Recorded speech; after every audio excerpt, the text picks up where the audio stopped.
అన్నలను కాల్చుడు బంద్ పెట్టాలి, తుపాకులు దించాలి, శాంతి చర్చలు చెయ్యాలి అని ఓ ఏడాది కాంచి ఎంతో మంది అడిగినరు.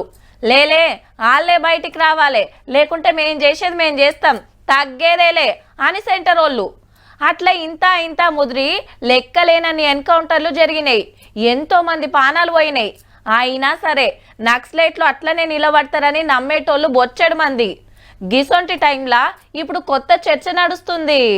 అప్పట్లో అన్నలు ఉండేటోళ్ళు అని మాట్లాడుకునే కాలం వచ్చినట్టే. మావోయిస్టు దళాలను నడిపే దళపతే తుపాకీతోటి లొంగిపోయినాక ఇక కిందోళ్ళకేం ధైర్యం ఉంటది. దేవుజీ ఒక్కడే కాదు, వస్తొస్తా ఇంకో పెద్దన్న మళ్ళా రాజిరెడ్డిని ఓ 25 మంది నక్సలైట్లను ఎంట తెచ్చుకొని సరెండర్ అయ్యిండు తెలంగాణ పోలీసులకు. రేపు అందరినీ చూపిస్తారట. దేవుజీ అసలు పేరు తిప్పారి తిరుపతి, మన కరీంనగర్ జిల్లా కోరుట్ల. పడుచు పిల్లగానిలే కుండంగానే అన్నలలో కలిసి 40 ఏళ్ళు అయ్యిందట.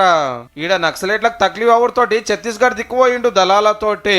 నిరుడు మావోయిస్టు పార్టీ పెబ్బ నంబాల కేశవరావు ఎన్కౌంటర్ అవుడుతోటి ఈ పోస్టు దేవుజీకి వచ్చింది. అంటే దేశంలో ఉన్న అందరు నక్సలైట్లకు నాయకుడు అన్నట్టు. ఇక మల్లా రాజిరెడ్డిది పెద్దపల్లి జిల్లా శాస్త్రపల్లి. 50 ఏళ్ల కిందటనే ఉద్యమంలో కొయ్యండు. 2 మాటలు అరెస్ట్ అయినా బెయిల్ రాగానే మళ్ళా లోపలికి పోయి తుపాకీ పట్టాడు. కానీ ఇప్పుడు పరిస్థితి మంచిగా లేదా. పోలీస్ బలగాలు దిగి అడవులు మొత్తం జల్లడబడుతున్నాయి. కనిపిస్తే కాల్చి సంపుడే నాయే. ఈ 6 నెలలనే ఎంతో మంది తూటాలకు బలయ్యండ్రు. ఇక ఉద్యమాన్ని నడుపుడు కష్టమని బయటకు వచ్చిన వాళ్ళు బచాయించారు. మార్చి 31 లోపల దేశంలో మావోయిస్టులు అనేటోళ్ళనే లేకుండా చేస్తామని సెంటర్ మంత్రి అమిత్ షా సారు జిజ్జుతోటి ఉన్నాడు. ఇంత పోలీసులు గుసాయించుడుతోటి అడవిలో తావు లేకుండా అవుతుంది అన్నలకు. ఎన్కౌంటర్ లో చచ్చిపోవడం కంటే సరెండర్ అవుడే కరెక్ట్ అనుకుంటారు అన్నట్టు. దళపతి లొంగిపోయినాక ఇక దళాలు నడుచుడు అయితే కష్టమే.